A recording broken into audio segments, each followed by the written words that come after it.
Okay, so this one's going to be a bit more freeform. We're going to go through a short sequence and we're going to match it up using basic primary grades. We're going to put everything together that we've just covered and we're going to put it into practice. So we're going to start by taking this excerpt from a short film that I graded a while ago, and it's a baked master. So what we're going to do, we're going to use our scene cut detector and bring it into Resolve. So let's just double check this. It should be very simple. That's great. So we're just going to add our cuts to the media pool, make sure they're in the correct bin. Then in the edit panel, we're going to create a new timeline.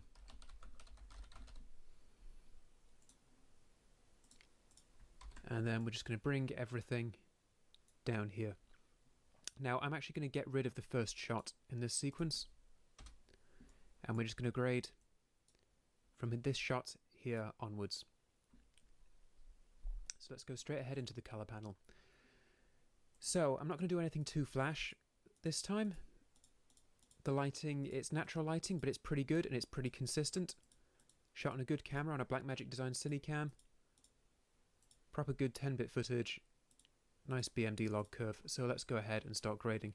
So the first thing I'm going to do is I'm going to choose my master shot here. I'm going to choose a shot that I'm then going to match everything else up to, and that's the shot I feel gives the best expression of the scene, I guess, or gives the most useful information, and that would probably be this wide shot. So what I'm going to do is put a green flag on this wide shot, and I know that I'm going to grade this first. I'm going to kind of develop my look here, and then I'm going to grade everything else around it to match this shot. So let's get started. So we're just going to keep it dead basic. We're going to set our contrast. Now if we pull everything right up, we start to get odd silvery skin, so we're not going to pull everything right up to the top.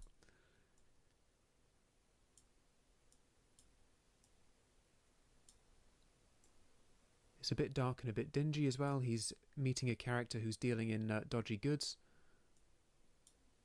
So what we can then do is bring up our saturation. Now as I bring up our master saturation, I want to be careful with the skin tones of the actors here. I don't want them to look like this. This is silly. Whilst I quite like how super colourful the graffiti is, and this film does have quite a cartoonish look to it, I don't want the skin tones to go crazy, and that can't be fixed without a secondary. So I'm going to leave that for now. I'm going to bring it back down and say it's about there. Maybe I want to crush the shadows down a little bit in that kind of alleyway, that kind of tunnel in the background. So I'm going to use my curves. And remember, when you open up a curve, make sure it's unganged so you have more control. And I might just bring it down back there. I'm going to sell the idea that it's quite a dark alley and quite a menacing place to meet, even though we've got quite a colourful aesthetic going on. I quite like that juxtaposition. And that's quite simple. It's a bit yellow, a bit warm. I might just add a touch of coolness into those midtones. And looking at my scopes, looking at my parade, that seems pretty good and pretty neutral. I might just warm up my highlights ever so slightly, bring a bit more out of the skin. And I'd say for a basic primary grade, for a first step, that's probably okay. And that's been dead simple.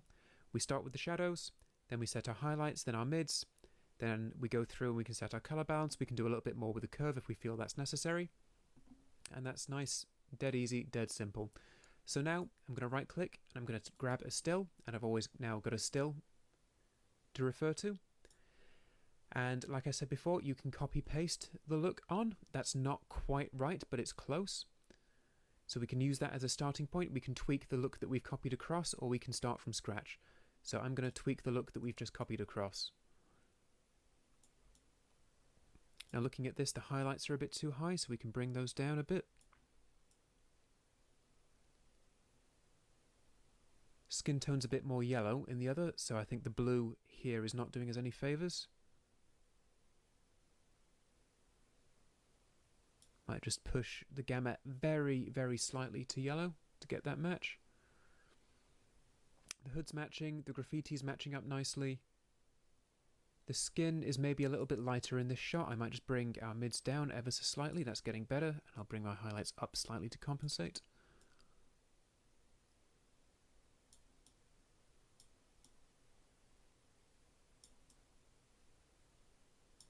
Maybe highlights down ever so slightly now that I look at it. Right, so now what I'll do is I'll play these two back to back and see how they edit together. That edits quite nicely as far as I can see. So I'm quite happy with that. Again, this is dead basic. This is just basic primary stuff. Shadows, highlights, color balance, saturation, tiny little bit of curves. I might even make the curve adjustment a little bit milder here because I don't want to lose the detail in the jacket. Let's just give that a look. There we go. I'm quite happy with how those two things edit together. So I'll take another still. And now for shots of the same angle, I can copy that across. I can just middle click or right click and choose apply grade. And now we have an easy match there. Same for this wide at the end. I've got quite an easy match there. Whenever we do this, we always watch it through and make sure that nothing unexpected comes along and interferes. That there's a change in light or the camera settings change partway through a shot. That happens, although it's not common.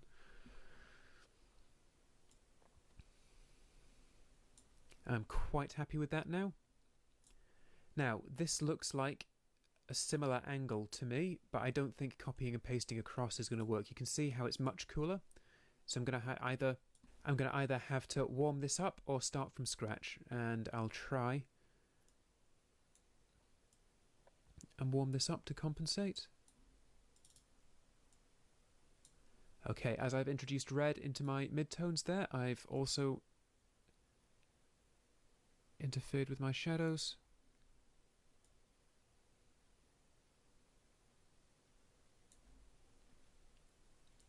Highlights are a little bit bright.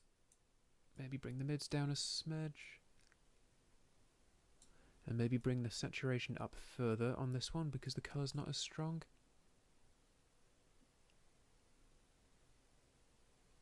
That looks pretty good to me now. So we're doing a lot of copying and pasting in this one, and if that's appropriate, that's okay. In other cases, we might do a lot more by hand from the ground up, and that's absolutely okay as well. It's about what's appropriate for the project at hand. It's not about doing things a very specific way at all times or having a very specific approach to grading. It's whatever is appropriate. So we're getting there now with our primary grade, and this is a very basic primary grade. This shot is going to be dead easy. We'll just set our contrast. Bring up the saturation. Maybe just watch out for his skin tone there.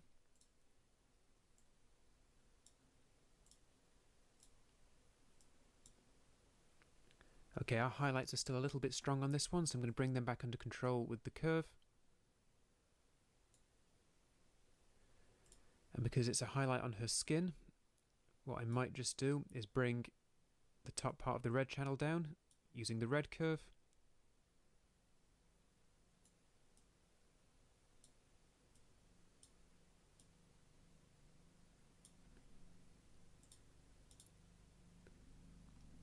Because our red channel was much higher before.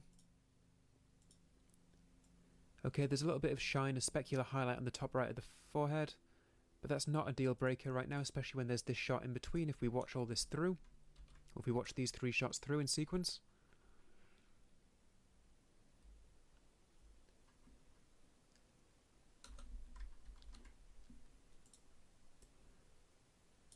maybe what we can do is bring down that highlight with the log wheel, just leave it at 33, or just leave high range at 550. And now we've got a much stronger match. Let's watch that through again.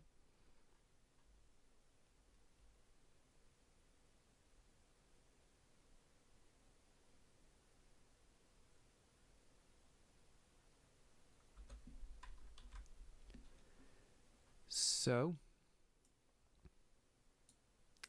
we've only got a few shots left to grade. This one should be fairly simple. Make sure that you don't leave your color wheels in log. Make sure you've hit this dot here and that you go back into your primaries, because if you start grading in log, it's going to look very odd and it's not going to respond the way you expect.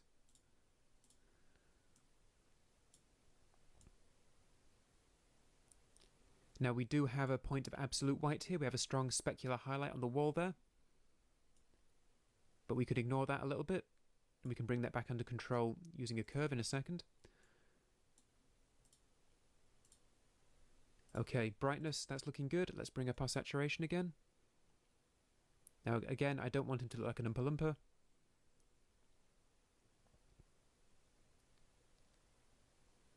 I'm going to say maybe 72, 73 is good there. It's also a good match for the skin in the wide. When we're matching things together, when we're looking at different shots, we're not just looking at shots, one shot next to the other. We're looking at the kind of consistency throughout the entire scene. This is very important. So I'm still keeping an eye on his skin tone here compared to here. And I might just bring things down on the Luma curve slightly, and then I might just bring that highlight back under control.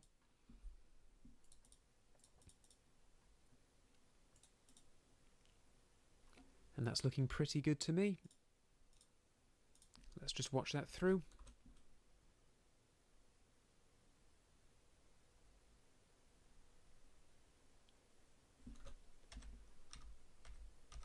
Side by side, these stand up pretty well. Maybe the shadows in his shirt are a little bit off.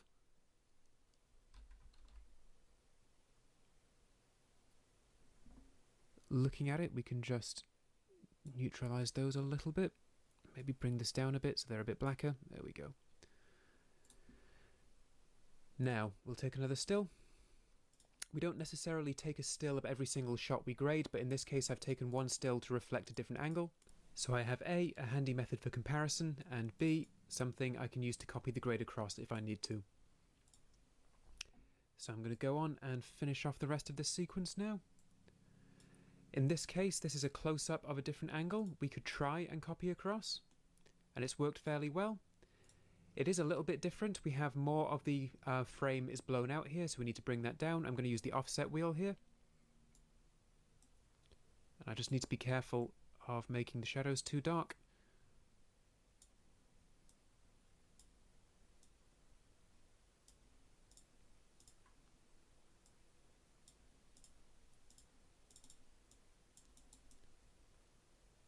And that's looking pretty good to me in terms of matching. Now these two are more or less standalone, but we need to make sure that they fit into the rest of the sequence, and we're just going to set our contrast quite simply. Whack up the saturation, make sure we get that nice purple shirt and those skin tones in there. You can see that we've got a bit of a red highlight issue, so I'm just going to go with, in on the red curve. Bring that back under control ever so slightly.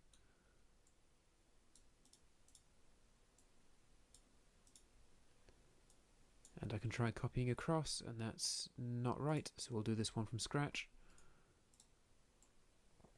If you want to reset all your grades, you hold Control or Command and hit the Home key, and that will take your shot right back to its starting point and delete all the nodes on your node tree for that shot, or for any shots selected in the thumbnail list down here. So we'll just do this properly.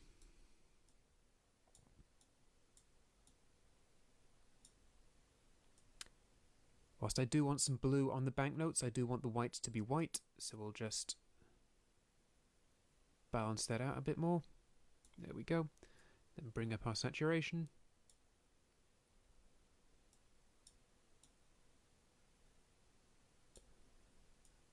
And that's pretty good. So now we're going to watch our entire sequence through. We'll save the project. And we'll see what we think.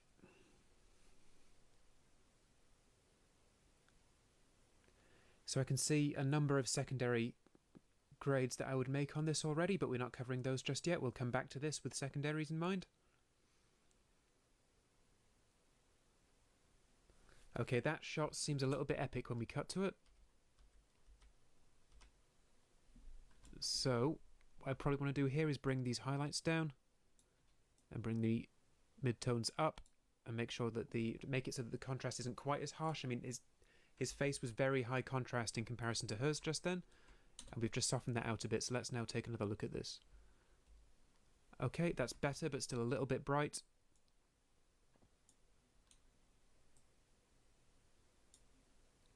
Let's go back, let's take another look.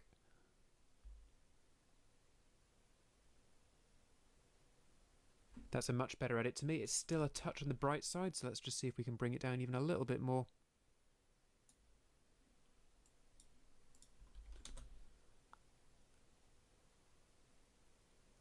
That's a much better edit now.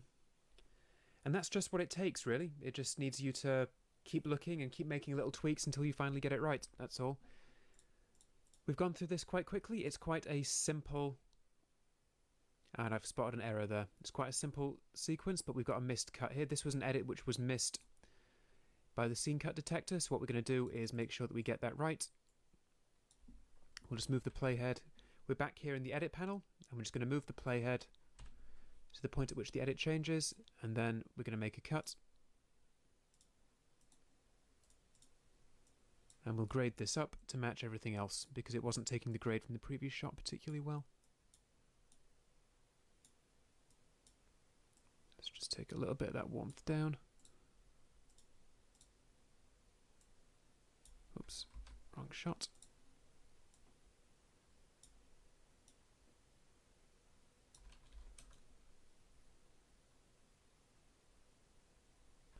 Well, I'm going to say this quite a few times. What we're going to do is watch the whole thing through twice. Whenever we deliver, whenever we think we've finished, we watch it through twice in succession.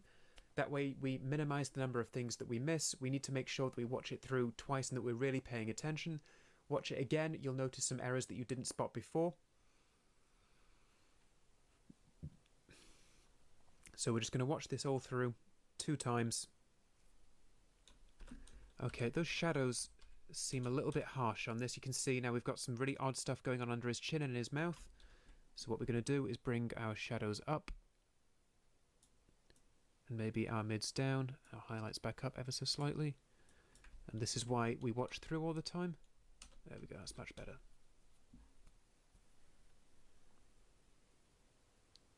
Okay.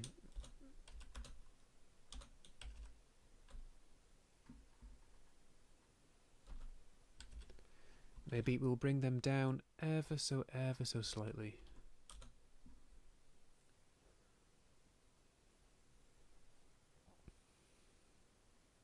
Cool. Now this is the last time we're watching it through.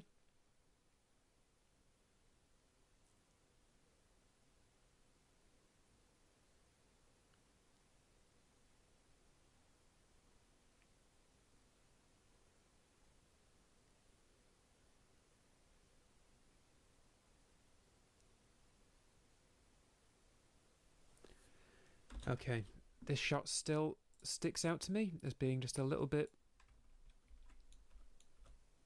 Yeah, what I want to do is bring it down but avoid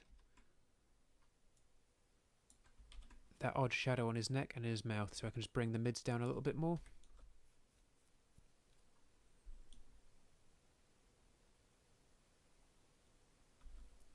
Okay, I will bring this down ever so slightly. It seems a little bit... So what I will do is I'll bring these shadows down ever so slightly.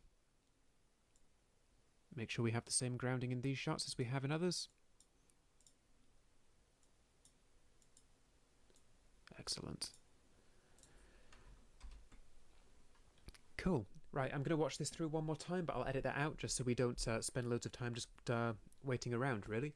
So this was a very simple sequence. On some basic projects, this would be enough. If you're on a very tight deadline, you could then just get everything so that it matches together. There's some slight lighting mismatches here, which were quite easy to iron out, and just try and get the best out of the scene we can as quickly as possible. We're going to come back to this same sequence at the end of the secondary module and do another pass at it using our secondary tools, doing work with particular colours in the background, on the shirt, on the skin, making sure that our shadows are just so. We're going to do a more advanced pass on this later on. So save this project because we are going to come back to it later on when we do the secondary, when we match up a sequence using secondary qualifications. Right, I hope you enjoyed this. Click on through to the next lecture and the next module once you're ready.